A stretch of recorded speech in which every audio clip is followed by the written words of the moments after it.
오늘 제목이 억울함, 답답함, 속상함입니다. 어떤 주제를 제목을 한번 잡아볼까 고민하다가 이거를 결정했는데, 우리 모두의 이야기, 우리 삶에 있는 모두의 이야기를 한번 다뤄보고자 합니다. 우리가 신앙의 길을 가다 보면 막힐 때가 있습니다. 예수 믿으면 형통할 것이다 라고 생각하는데 현실은 그렇지 않더라는 겁니다. 오히려 반대일 때가 많습니다. 그래서 믿음 생활하다가 이제 어려움 닥치면 혼란에 빠집니다. 하나님 말씀에 순종했는데 오히려 힘이 들고 꼬일 때 그 상황이 해석되지 않더라라는 겁니다. 자, 본문의 얘기가 바로 이 이야기입니다. 우리가 살아가면서 자주 만나고 경험하는 사건의 한 가지 유형이 오늘 본문의 사건입니다. 우리와 똑같은 사건입니다. 자, 아브라함이 등장합니다. 주인공이죠. 하나님의 부르심을 받고 조카 롯과 함께 고향을 떠납니다. 그래서 약속의 땅에 왔는데, 하나님이 가라 하신 약속의 땅에 왔는데 그 땅에 기근이 생긴 겁니다. 그때 믿음의 조상이 될 아브라함이 제대로 대처를 하지 못합니다. 그래서 믿음 없이 애굽 땅으로 내려갔다가 자기 아내 사라가 너무나 아름답잖아요. 미모가 굉장히 뛰어납니다. 이게 문제가 돼서 아내한테 그러죠. 여보, 당신 내 아내가 아니라 누이라 하는 거야. 왜냐하면 그때 애굽 왕 바로가 보니까 너무 이쁜 여자, 신하들도 봤는데 너무 이쁘거든요. 눈독을 들이고 있잖아요. 아차, 잘못하면 내 목이 날아가겠다. 그래서 아내한테 내 누이라 하라 그럽니다. 그래서 이제 바로 왕이 웬 남자의 누이라 그러니까 뭐 취해도 문제가 안 되잖아요. 취하려고 할 때 하나님께서 가만 계시지 않죠. 바로에게 큰 재앙을 내립니다. 화들짝 놀랍니다. 새파랗게 급에 질렸죠. 바로 왕이 아브라함을 불러서 왜 거짓말을 했냐고 심한 책망을 합니다. 아브라함이 이 일로 하나님의 영광을 가리죠. 또 자기 아내에게도 평생 지울 수 없는 마음의 상처를 남기게 됩니다. 자, 그런데 그리고 나서 애굽에서 생명을 구원받은 아브라함은 다시 약속의 땅으로 돌아와서 하나님을 예배하며 올바른 신앙의 길로 돌았습니다. 하나님이 만들어 가시는 거죠. 그랬더니 하나님이 그에게 복을 주셨습니다. 점점 더 많은 부자가 됐습니다. 늘어나는 재산의 양과 목축의 숫자들, 양과 소의 숫자들로 이 가족 간에 이제 문제가 생긴 겁니다. 자, 13장 5절 6절을 보겠습니다. 시작. 아브라함의 일행 롯도 양과 소와 장막이 있으므로 그 땅이 그들의 동거함을 용납지 못하였으니 곧 그들의 소유가 많아서 동거할 수 없었습니다. 그럽니다. 아브라함 집에 양떼가 늘어났죠. 그리고 약속의 땅에 갈 때 처음부터 함께한 조카가 있었는데 이 조카 롯도 양떼가 늘어난 겁니다. 그러다 보니까 아브라함의 양을 치는 목자하고 조카 롯의 양을 치는 목자가 서로 다투고 급기야 싸움까지 하더라는 겁니다. 왜 그렇습니까? 풀이 있는 들판은 제한돼 있죠. 그들의 양들이 점점 더 늘어나니까 목자들이 자기 양들에게 더 많은 풀을 먹이기 위해서 싸움을 벌인 겁니다. 이거죠. 먹을 게 한정돼 있으면 내 새끼, 네 새끼 그러면 내 새끼부터 먼저 채우잖아요. 목자들이 이렇게 해서 싸운 거죠. 마침내 이제 선택해야 되는 순간이 왔습니다. 그런데 이게 간단한 문제가 아니죠. 목초지 문제는 생존과 직결된 겁니다. 어디에서든지 생존과 관련된 건 큰 문제입니다. 자, 우리가 이제 친구들끼리, 친한 사람들끼리 만나서 고상하게 얘기하다가 먹고 사는 문제, 돈과 연결되면 본심이 다 나옵니다. 양보 안 하잖아요. 자, 그런데 오늘 아브라함은 놀라운 선택을 합니다. 조카야, 네가 왼쪽으로 가면 나는 오른쪽으로 갈게. 네가 오른쪽으로 가면 나는 왼쪽으로 갈게. 먼저 좋은 땅을 선택하라고 조카 롯에게 양보하는 겁니다. 자, 그러니까 우리가 생각할 때는 조카니까 아유 삼촌 왜 그러세요? 어르신이니까 먼저 선택하셔야죠. 이래 돼야 되는데 이 조카 롯이 버르장머리 없이 약삭 빠르게 머뭇거리지 않고 냉큼 좋은 땅을 먼저 선택해 버린 겁니다. 아주 민첩하게 좋은 땅을 선택했고 뒤돌아보지 않고 자기 목축을 끌고 가버렸습니다. 성경에 나와 있지 않는데 제가 볼 때 아브라함은 조카 롯이 매우 야속하게 느껴졌을 겁니다. 자기 감정 안에 서운함이 얼마나 많았겠습니까? 사실 롯보다는 아브라함의 재산이 훨씬 더 많습니다. 왜냐하면 아브라함이 자기 아내 사라를 바로왕에게 뺏길 뻔했을 때 그 일로 인해 가지고 바로왕이 하나님께 얼마나 혼이 났습니까? 그런데 그냥 안 보내죠. 목축대를 또 굉장히 많이 줬습니다. 바로에게서 받은 것이 굉장히 많았습니다. 그런데 이제 좋은 목초지를 조카에게 양보하고 나니까 자기 목축들에게 먹일 것이 넉넉지 않았던 겁니다. 위기죠. 아브라함은 조카 롯이 먼저 선택하고 가버린 것에 인해 마음의 서운함이, 나쁜 감정이 생겼을 거고 화가 났겠죠. 억울한 생각이 굉장히 많이 들었을 겁니다. 자, 여러분, 이거 우리 적용해 봅시다. 우리가 예수 믿다 보면 우리도 이렇게 억울한 일을 당할 때가 있습니다. 없으신가요? 바락바락 사셨나요? 양보 안 하셨나요? 우리도 이런 일을 당할 때가 많잖아요. 예수님을 믿는 것 때문에 양보했는데 상대방이 너무 심한 거야. 그러다가 실제 손해를 보기도 합니다. 그런데 여러분, 예수를 믿는데 세상 속에서 열심히 산다는 것, 악바리처럼 사시면 안 됩니다. 안 됩니다. 성경책 들고 계산기 두드리면서 사시면 안 된다라는 겁니다. 실제로 우리가 세상에서 살다 보면 경쟁력에서 집니다. 우리는 아무도 못하잖아요. 그냥 성실히 묵묵히 일하다 보면 알아주겠지라고 생각합니다. 거기다가 뒷돈도 못 주고 못 받잖아요. 그런데 세상 속에는 머리 좋은 사람, 재간을 잘 부리는 사람이 굉장히 많습니다. 그러다 보니 예수 믿고 난 이후에는 성경 말씀대로, 예수님의 말씀대로 살려고 하다 보니까 계속 밀립니다. 뒤처집니다. 신앙생활 초기에는 어느 정도 이걸 이제 받아들입니다. 아, 믿음의 삶이 이런 것이구나라고 받아들입니다. 그런데 살다 보면 삶의 압박이 오죠. 어려움을 느끼게 됩니다. 이때부터 야, 이게 괜찮은 거야? 내가 이렇게 사는 게 맞는가? 라는 갈등이 생기기 시작합니다. 믿음의 선택을 했는데 현실 속에서 어려움에 죄어오니까 이제 불안해지는 겁니다. 이때부터 이제 어떻게 되느냐? 말은 못하는데, 대놓고 말은 못하는데 하나님 왜 이러세요? 이런 마음이 생깁니다. 자, 유명한 영성작가 필립 요한시 이런 책이 있습니다. 하나님 당신께 실망했습니다. 라는 책이 바로 이런 책입니다. 마음속에 하나님을 향한 실망감이 있는 겁니다. 억울한 것 같고 미치는 것 같고 나만 쪼다 바보인 것 같은 겁니다. 이때 어떤 일이 생깁니까? 우리 마음이 갑자기 급해집니다. 야, 이거 하나님만 믿고 있다가는 안 되겠다. 내가 뭔가를 해야 되겠다. 어떻습니까? 여러분 이런 적 없습니까? 하나님 굉장히 굼뜨신 분 같아. 급해 죽겠는데 아무것도 일 안 하셔. 하나님 굉장히 게으르신 것 같아. 내가 해야지. 이런 적 없습니까? 처음에는 누구나 하나님 말씀대로 순종하려고 합니다. 그러나 삶이 자꾸 막히고 생각대로 돌아가지 않으면 어떻게 됩니까? 내 머리가 돌아갑니다. 이때 이제 우리가 실수를 하게 됩니다. 하나님께서 하셔야 할 일과 내가 할 일을 분별하지 못한 겁니다. 하나님께서 하셔야 할 일을 내가 한 겁니다. 이때 빵 하고 문제 터집니다. 문제 터집니다. 하나님께서 하실 일, 우리가 할 일이 따로 있습니다. 이게 분별력이 필요한 이유입니다. 내가 해야 할 일을 하나님께서 하시게 하면 안 됩니다. 내가 할 일이 있죠. 마찬가지로 하나님께서 하실 일을 내가 하려고 해서도 안 됩니다. 이것이 구분되어져야 됩니다. 여기에서 많이 사고가 발생합니다. 우리가 해야 할 일 우리가 하고 하나님께서 하실 일 하나님께 맡겨드리는 겁니다. 이렇게 여러분 생각해 볼 수 있죠. 고도의 전문성을 가진 프로가 해야 할 일을 아무것도 모르는 문외환인 내가 건드렸다가는 사고가 납니다. 의사 선생님이 수술하는 거 보고 나도 해봐야 되겠다. 큰 사고가 나는 거죠. 하나님께서 하실 일, 내가 할 일은 다르다라는 겁니다. 오늘 롯의 문제가 뭡니까? 자신의 문제를 하나님께 맡기기보다 자기가 풀려고 했다라는 겁니다. 우리가 이럴 때가 있습니다. 마음이 다급해지면 우리도 이렇게 합니다. 하나님께서 하실 일을 내가 손대버립니다. 아브라함도 이 실수하죠. 하나님께서 약속하신 아들이 있는데 아무리 기다려도 감감무소식이야. 하나님께서 약속하셨는데 어떤 징조도 안 보이는 거예요. 아브라함이나 자기 아내나 아들을 낳을 수 없는 상황이 된 겁니다. 아무리 계산을 해도 답이 없습니다. 아브라함 마음이 조급해졌습니다. 그래서 아브라함과 사라가 한 일이 뭡니까?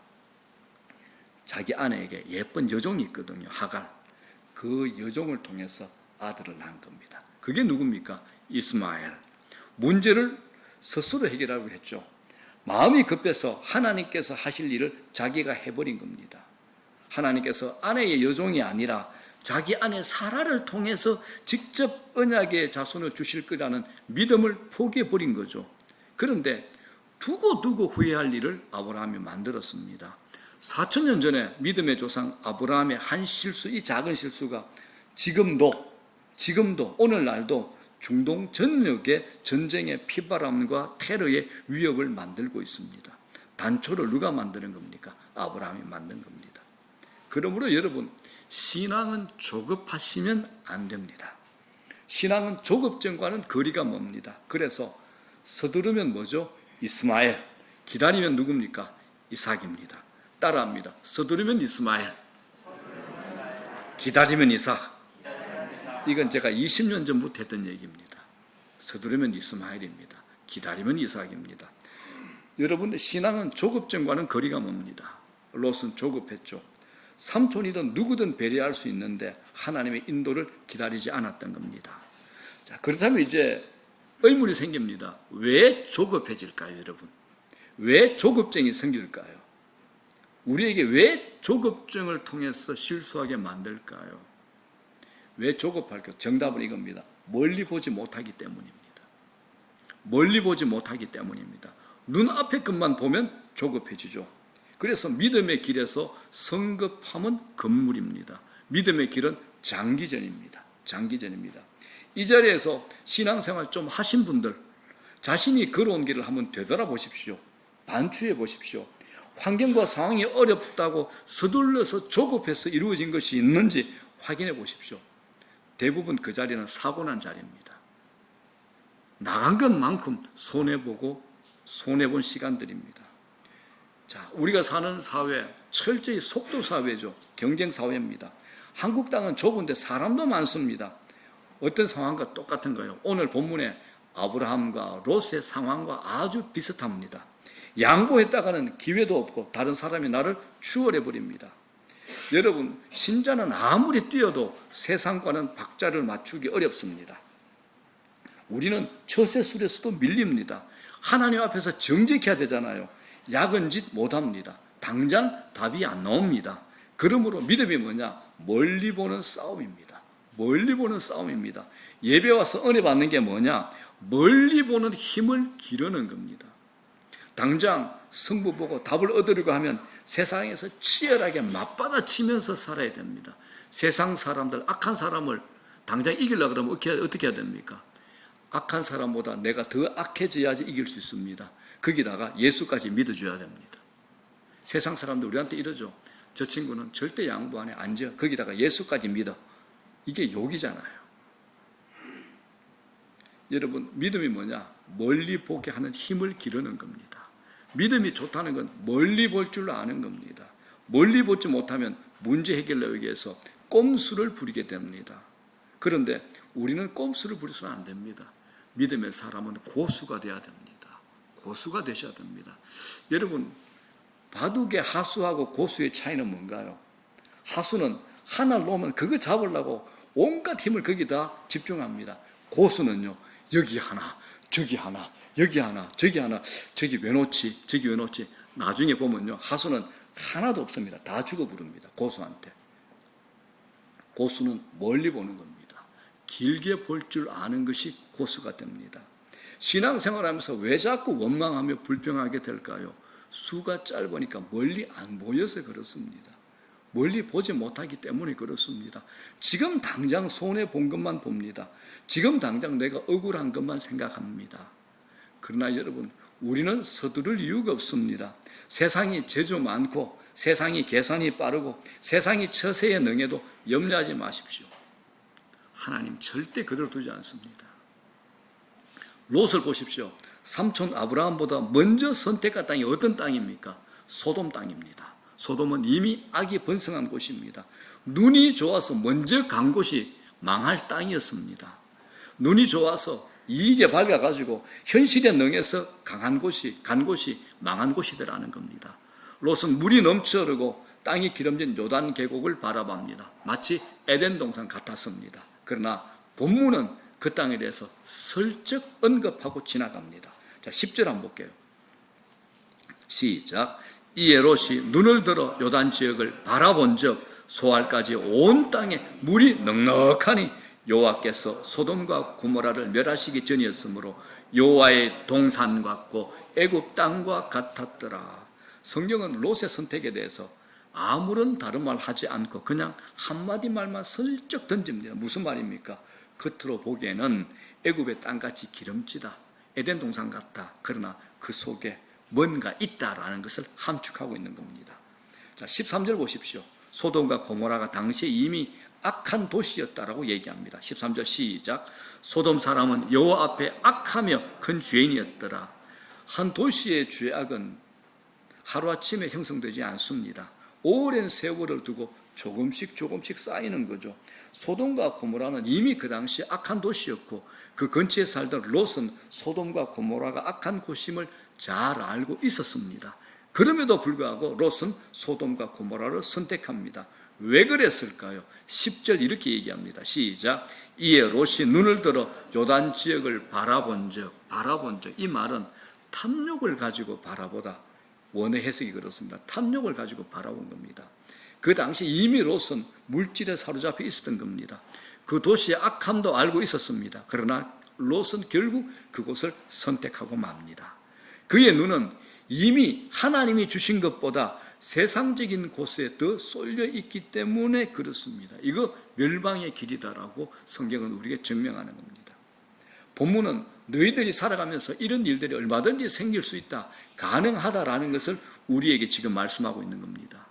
여러분, 믿음으로 살지 않고 보이는 것을 따라 살면 당장은 성공하는 것 같아도 굉장히 힘든 길을 가게 됩니다.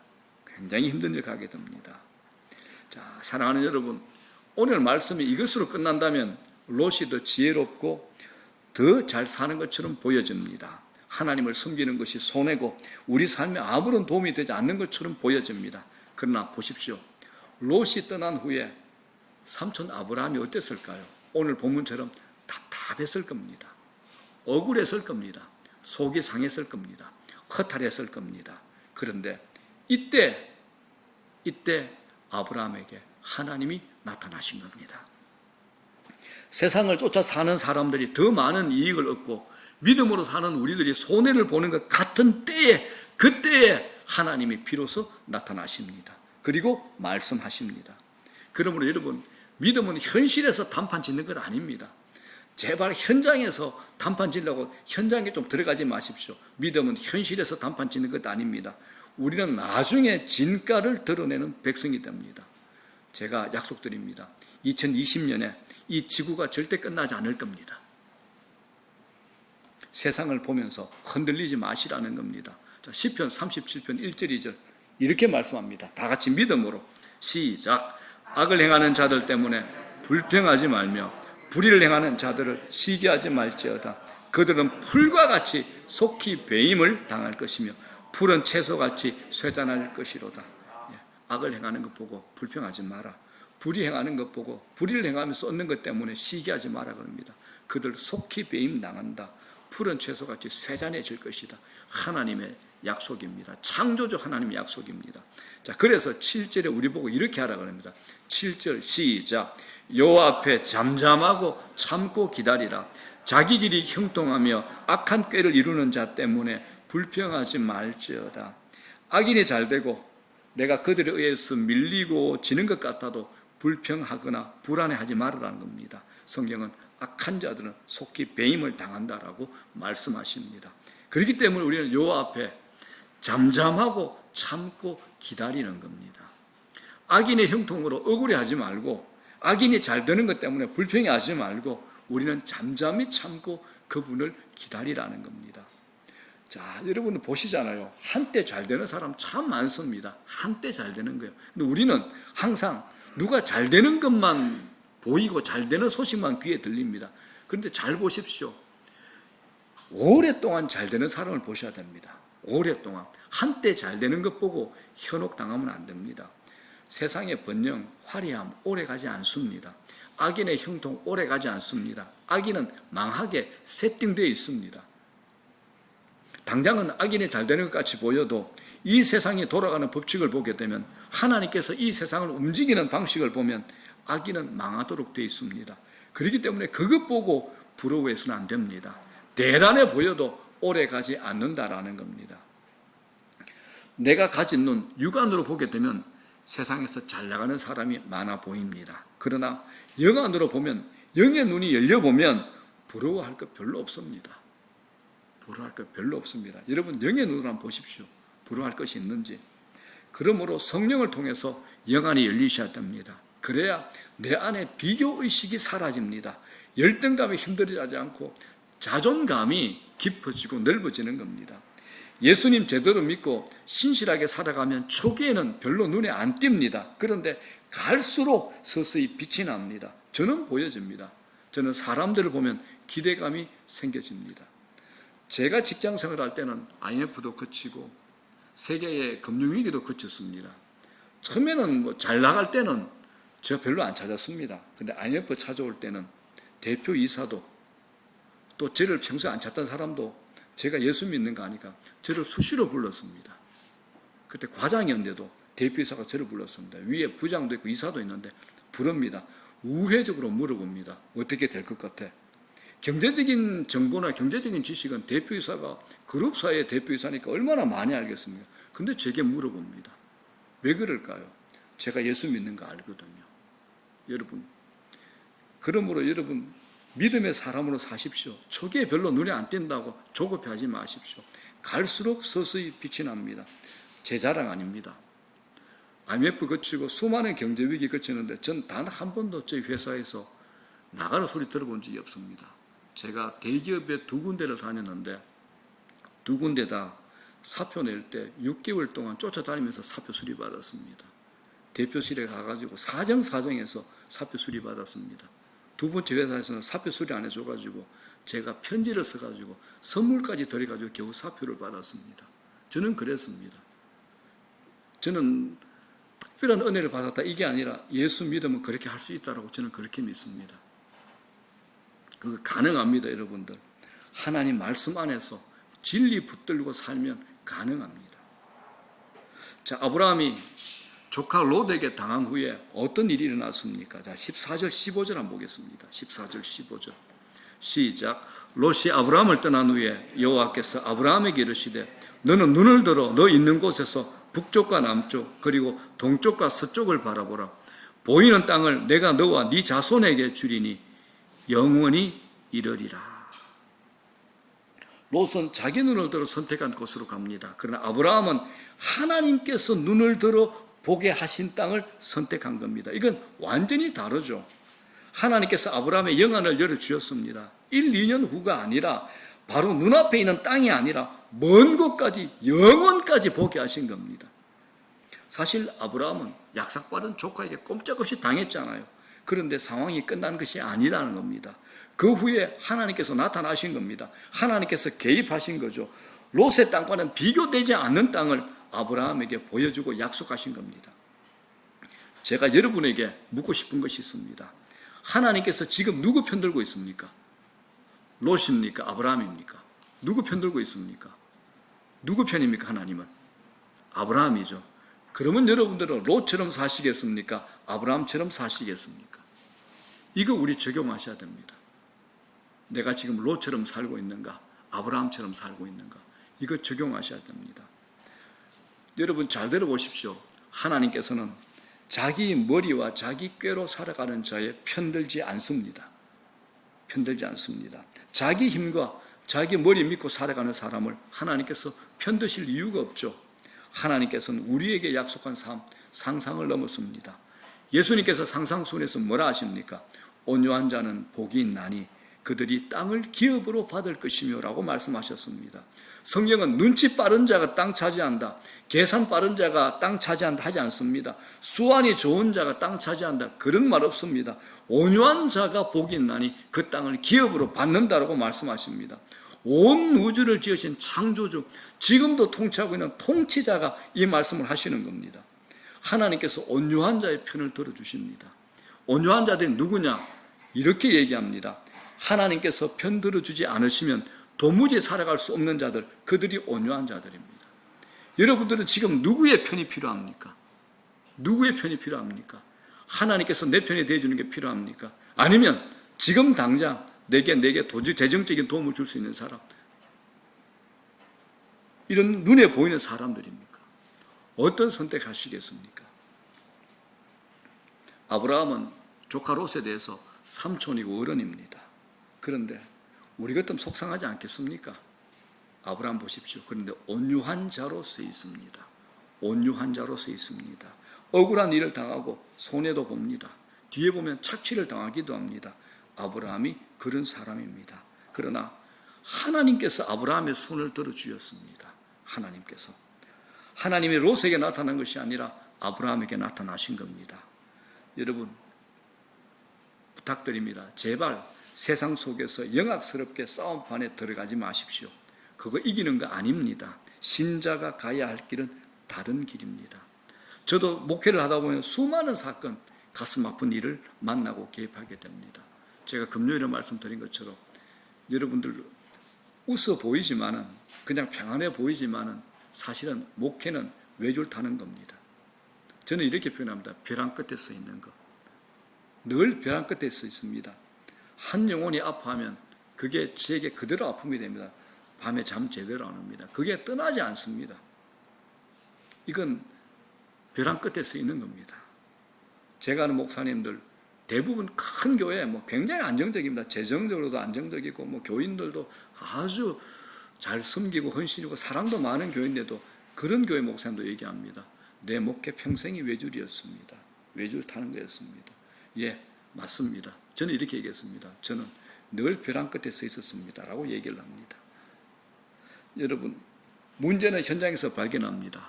그런데 우리는 누구를 바라봐야 되느냐? 하나님 바라보셔야 됩니다. 하나님 바라보셔야 됩니다. 특별히 예수를 믿어서 성령 모시고 사는 하나님 백성들은 하나님 없이 자기가 해결하려고 해봤자 늘 제자리 걸음입니다. 시간 낭비, 정신적인 소모적인 삶이 됩니다. 신자의 승부처는 어디냐? 하나님 앞입니다. 삶의 현장 아닙니다. 기도의 자리, 하나님 앞이라는 겁니다. 자, 여러분 저 보십시오. 자, 우리가 구하면 하나님께서 주십니다. 맞습니다. 그런데 잊지 마십시오. 우리에게 무엇을 주실까는 하나님 편에 있습니다. 언제 주실까도 누구 편인가요? 하나님 편입니다. 자, 구하면 주신다는 것은 전적으로 하나님 편에서 하나님 방식과 하나님 때까지도 결정하신다는 게 포함되어 있습니다. 근데 우리는 언제 주시는 것도 내 마음대로야.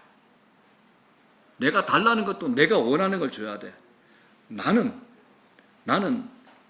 마트에 파는 이상한 파카가 마음에 들어 달라 했는데 하나님 최고급 파카를 줬어. 기도했는데 그게 응답인데, 이거 하나님 왜 내 기도 응답 안 하시지? 내 기도 응답 안 하시지? 이렇게 생각하는 분들이 꽤 많습니다. 여러분, 하나님이 주시는 하나님의 방식, 하나님 시간, 그게 기도 응답에 다 포함이 된 겁니다. 기도 응답의 때와 방식까지 내가 주장하려고 한다면 내가 하나님이죠. 그러면 기도할 필요 없잖아요. 그러므로 좀 더 연장해서 묻고 싶습니다. 여러분은 기도 응답을 믿습니까? 하나님을 믿습니까? 여러분은 기도 응답을 믿습니까? 하나님을 믿습니까? 우리는 응답을 믿는 것이라기보다는 하나님을 믿으셔야 됩니다. 하나님을 믿으면 응답은 따라옵니다. 응답은 하나님께 속한 겁니다. 하나님입니다. 하나님. 자, 그러므로 여러분, 기다리는 거 쉬운 일 아닙니다. 쉬우면 누구나 다 할 수 있죠. 억울한 일 당하고 힘든 일 닥쳤을 때 기다림 너무 어렵습니다. 당장 죽을 것 같습니다. 하나님이 전혀 도움이 될 것 같지 않습니다. 그런데 여러분, 이때 믿음이 생깁니다. 이럴 때 믿음이 생깁니다. 그래서 답답하고 억울하고 힘든 상황 속에서도 그냥 그 길을 하나님 바라보며 그냥 걸어가는 겁니다. 이럴 때 믿음이 생깁니다. 우리는 뭔가 획기적인 거, 뭔가 뜨거운 거, 나를 확 뒤집어 놓는 이걸 찾는데 그러지 않습니다. 그런 게 아니라 그냥 묵묵히 견뎌내는 거. 이럴 때 우리의 믿음을 하나님께서 만들어 가시는 겁니다. 자, 이 얘기는 제가 한두 번 드린 적이 있는데 꼭 드리고 싶습니다. 우리나라의 6.25 전쟁이 끝나고 힘든 시기를 보낼 때 하나님께서 이 나라에 성령의 바람을 불어주셨습니다. 그때니까 이제 제가 확연히 기억합니다. 당시 아버지들 돈 있으면 반드시 세 가지 했습니다. 여자, 술, 노름. 근데 이게 문제가 안 됐습니다. 이 나라는 유교가 굉장히 강했기 때문에 이게 돈 있다고 바람 피우고 돈 있다고 술 먹고 돈 있다고 노름한다고 전혀 뭐 미안한 기색이 우리 아버지 세대는 전혀 없었습니다. 당연한 거고 당연한 자랑이었습니다. 외박하고 들어오셨는데 그렇게 뜨뜻하고 늠름할 수가 없습니다. 제가 그런 집안에 안 자랐습니까? 그런데 당시 60년대 70년대 한국에 들어온 예수 복음을 들은 어머니들 가정과 자식들 위해서 시장 통해서 온갖 고생하시면서 주일 예배, 새벽기도, 금요 철학에도 안 빠지셨습니다. 목숨 걸고 은혜 받기 위해서 쫓아다니셨습니다. 그런데 그 어머니들이 지금 강남의 대형 교회에서 좋은 옷 입고 평생 고생 안 한 것처럼 폼 잡고 교회 다니시는 연세 많으신 권사님들입니다. 제 얘기 아닙니다. 강남에 있는 원로 목사님 얘기입니다. 자식들이 의사 됐습니다. 교수 됐습니다. 잘 되는 사업가들 됐습니다. 아주 우아하게 사시는 겁니다. 여러분, 이분들의 신앙이 쉬웠겠습니까? 술 드신 아버지들이 예수 밥 먹여주냐, 술 마시고 와가지고 안 때렸겠습니까? 저는 많이 봤습니다. 교회 철학하게 되면 맞고 오시는 분들 울면서 남편이 구둣발로 자기를 찼대요. 남편이 쓸레발을 가지고 자기 머리를 때렸대요. 그리고 울면서 교회 오신 겁니다. 많이 봤습니다. 앞에 안 보이는 억울함과 답답함 속에서 그냥 신앙의 길을 걸어가신 겁니다. 오늘 믿음의 조상이라는 아브라함도 그랬습니다.